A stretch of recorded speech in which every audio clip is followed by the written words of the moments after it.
Welcome back to the show. Now, with the end of China's annual summer travel season right around the corner, the country is mulling over how to boost its domestic tourism industry, a sector that has seen a rising number of visitors and trips in recent years, but is said to have been greater untapped growth potential.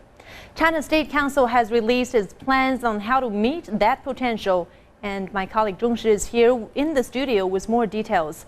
Well, Zhong Shi, tell us more about the State Council's plans. How will they help a burgeoning industry grow even further? Well, Mama, according to what the State Council terms its guidelines to promote tourism, the purpose is to tap into the travel potential of Chinese tourists and meet their demands for more and better services.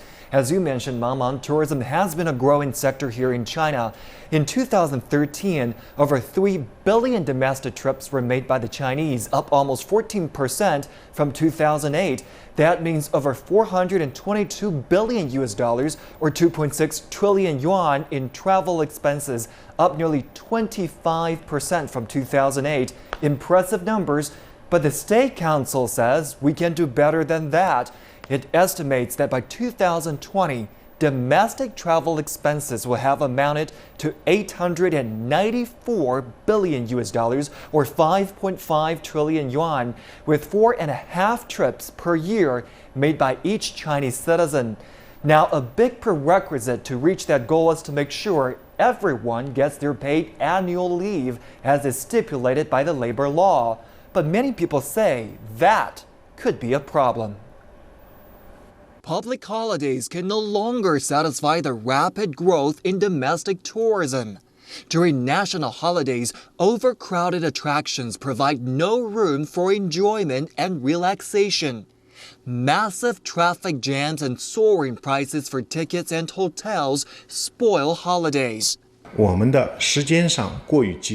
Most tourism happens during the golden weeks and the long weekends, and most of that is concentrated in the most popular destinations. It's become a huge problem for sustainable development of the tourism industry. China's labor law stipulates at least 5 paid days off a year, in addition to public holidays to each employee who has worked in a company for 1 year. It's only in recent years that Chinese professionals have begun using this holiday time for leisure. But increased workloads make leave out of question for most Chinese workers. The State Council's newly released opinions on promoting the reform and development of the tourism industry says the whole of society should value the concept of legal paid leave and calls for better enforcement of the regulations. It would go some way to easing the excessive crowds during public holiday travel peaks, as more people's travel plans would no longer be constrained to public holidays. The new State Council proposal emphasized again the implementation of paid leave regulations, which would solve the problem of the overwhelming travel rushes during national holidays. It would give employees more flexibility for their trip plans, which would be good for the development of tourism industry.